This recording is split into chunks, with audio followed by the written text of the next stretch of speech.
السلام علیکم ناظرین، میں محسن استقبال کرتا ہوں آپ کا محسن ظہیر کمپیوٹرز یوٹیوب چینل میں۔ دوستو، اگر آپ بھی کمپیوٹر سیکھنا چاہتے ہیں تو آپ ہمارے اس چینل کو سبسکرائب کیجئے اور ساتھ ہی میں بیل آئیکن کو دبا دیں تاکہ جب بھی ہم کوئی نئی ویڈیو اپلوڈ کریں تو اس کی نوٹیفیکیشن آپ تک پہنچ جائے۔ دوستو، آج میں ان پیج کا پارٹ نمبر 25 لے کر حاضر ہوں، جس میں آج ہم جانیں گے فارمیٹ مینو میں ٹیکسٹ ریپ اور شارٹ ٹیکسٹ کمانڈ کے بارے میں۔ تو آئیے شروع کرتے ہیں۔ ہم یہاں سے ان پیج کو کھول لیتے ہیں اور ہم چلتے ہیں فارمیٹ مینو میں۔ دوستو، اس سے پہلے ہماری کمانڈز ٹیبس تک ہو چکے ہیں اور آج کا ہمارا ٹاپک ہے ٹیکسٹ ریپ اور شارٹ ٹیکسٹ۔ تو دوستو، ٹیکسٹ ریپ کمانڈ کا مطلب ہوتا ہے ٹیکسٹ کو چاروں طرف پھیلائیں، یعنی کہ اگر آپ نے اپنی فائل میں کوئی بھی باکس یا آبجیکٹ بنا رکھا ہے اور آپ اس کے چاروں طرف تحریر کو پھیلانا چاہتے ہیں تو آپ اس آپشن پر کلک کر سکتے ہیں۔ چلیے ہم اس کو کر کے دیکھ لیتے ہیں۔ جیسے کہ میں یہاں سے ایک پکچر باکس بنا لیتا ہوں اس طرح سے، اور پھر ڈبل کلک کر کے ہم اس میں ایک تصویر لے لیتے ہیں، یہ والی، یہ، اور اس کے بعد اوپن پر کلک کرتے ہیں۔ ناظرین، چونکہ یہ تصویر چوڑائی کے اعتبار سے چھوٹی ہے تو اس لیے ہم یہاں پر چوڑائی والے خانے میں اس کو تھوڑا سا کر دیتے ہیں 30 نمبر، اور پھر یہاں سے ہم اس کو سینٹر میں کر دیتے ہیں۔ لیکن اس کے بعد بھی یہ چھوٹی ہے، اس لیے ہم دوبارہ اس کو یہاں سے 33 نمبر کر دیتے ہیں اور پھر انٹر مارتے ہیں، اور پھر اس کے بعد آپ اس کو یہاں سے سینٹر میں کر سکتے ہیں۔ تو دیکھیں دوستو، اس طرح سے یہ تصویر سیٹ ہو چکی ہے۔ اب رہا مسئلہ اس ٹیکسٹ کا، یعنی کہ اس عبارت کا جو اس کے پیچھے چھپی ہوئی ہے۔ اگر آپ اس کو اس کے چاروں طرف پھیلانا چاہتے ہیں تو آپ جائیں گے فارمیٹ مینو میں اور آپ جائیں گے یہاں پر ٹیکسٹ ریپ پر۔ لیکن دوستو، ابھی یہ آپشن چالو نہیں ہے، ایکٹیو نہیں ہے، چونکہ ہمارا کرسر فائل میں نہیں ہے۔ پہلے ہم ہینڈ ٹول لے کر ایک بار فائل میں کلک کریں گے اور اس کے بعد جائیں گے فارمیٹ مینو میں اور یہاں سے ہم ٹیکسٹ ریپ پر کلک کر دیں گے۔ تو دیکھیں ناظرین، اس طرح سے اس باکس کے چاروں طرف یہ تحریر پھیل چکی ہے۔ اس کے بعد آپ اس تصویر کو سلیکٹ کر کے اس طرح سے ایڈجسٹ بھی کر سکتے ہیں، اپنے اعتبار سے آپ اس کو چھوٹا یا بڑا بھی کر لیں۔ اب چونکہ ہمارا یہ باکس پکچر سے بڑا ہو چکا ہے تو پھر آپ جائیں گے ہینڈ ٹول پر اور پھر یہاں سے اس کو ہم کر دیتے ہیں 33 نمبر لمبائی میں، یعنی کہ اس طرح سے آپ اپنے اعتبار سے شروع میں ہی اس کو سیٹ کر سکتے ہیں۔ دوستو، میں یہاں پر آپ کو ایک بات بتا دوں کہ آپ یہی کام فارمیٹ مینو میں جا کر اور اس جگہ رن اراؤنڈ پر کلک کر کے اور یہاں پر جو یہ رائٹ کا نشان ہے اس پر رائٹ کا نشان لگا کر بھی کر سکتے ہیں۔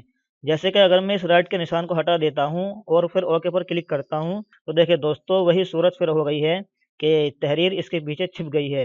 تو دوستو، اس کے لیے آپ جائیں گے فارمیٹ مینو میں اور یہاں سے اس کے بعد جائیں گے اس جگہ رن اراؤنڈ پر اور پھر یہیں سے اس پر رائٹ کا نشان لگا دیں گے اور پھر یہاں سے ہم اوکے کر دیں گے۔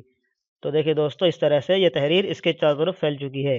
ناظرین، آپ اس بات کا بھی خاص خیال رکھیں کہ اگر آپ نے فارمیٹ مینو میں جا کر رن اراؤنڈ پر کلک کر دیا ہے لیکن اس کے باوجود بھی آپ کی تحریر اس باکس کے چاروں طرف نہیں پھیل رہی ہے تو آپ ساتھ ساتھ میں یہ بھی چیک کر لیں کہ آپ نے فارمیٹ مینو میں جا کر یہاں پر ٹیکسٹ ریپ پر بھی کلک کیا ہوا ہے یا نہیں۔ کیونکہ اگر آپ نے رن اراؤنڈ پر کلک کر دیا ہے اور یہاں سے رائٹ کا نشان لگا دیا ہے لیکن آپ نے یہاں سے ٹیکسٹ ریپ پر رائٹ کا نشان نہیں لگایا ہے تو پھر اس صورت میں بھی آپ کی تحریر باکس کے چاروں طرف نہیں پھیلے گی۔ مطلب یہ ہے کہ آپ کا رن اراؤنڈ پر بھی کلک ہونا چاہیے اور ساتھ ساتھ میں ٹیکسٹ ریپ پر بھی کلک ہونا چاہیے۔ جیسے کہ میں یہاں پر فائل میں ایک بار کلک کرتا ہوں تو دیکھیں ناظرین، یہاں پر ٹیکسٹ ریپ پر کلک کیا ہوا ہے۔ دوستو، اس کے بعد آپشن ہے شارٹ ٹیکسٹ کا، یعنی کہ آپ اس کے ذریعے سے تحریر کو یا الفاظ وغیرہ کو ترتیب دے سکتے ہیں۔ مثلا اگر آپ الف سے شروع ہونے والے الفاظ کو شروع میں رکھنا چاہتے ہیں اور با سے شروع ہونے والے الفاظ کو اس کے بعد میں اور اسی طرح سے تا سے شروع ہونے والے الفاظ کو اس کے بعد میں، یعنی کہ حروف تہجی کے اعتبار سے رکھنا چاہتے ہیں تو آپ اس آپشن پر کلک کر سکتے ہیں۔ دوستو، اب ہم اس کو کر کے دیکھ لیتے ہیں۔ ہم یہاں سے لے لیتے ہیں ایک نئی فائل، ہم جاتے ہیں فائل مینو میں، اس کے بعد نیو پر اور یہاں سے ہم اوکے پر کلک کر دیتے ہیں۔ پہلے میں یہاں پر کچھ نام لکھ دیتا ہوں، جیسے کہ چلیے میں پہلے اپنا ہی نام لکھ دیتا ہوں۔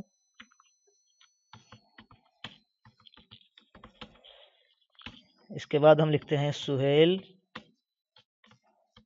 مظفر نگری۔ اس کے بعد لکھتے ہیں ہم ساجد مظفر نگری۔ اس کے بعد ہم لکھتے ہیں محمد اکرام، اور اس کے بعد لکھتے ہیں ہم ارشاد۔ اس کے بعد لکھتے ہیں ہم تسلیم۔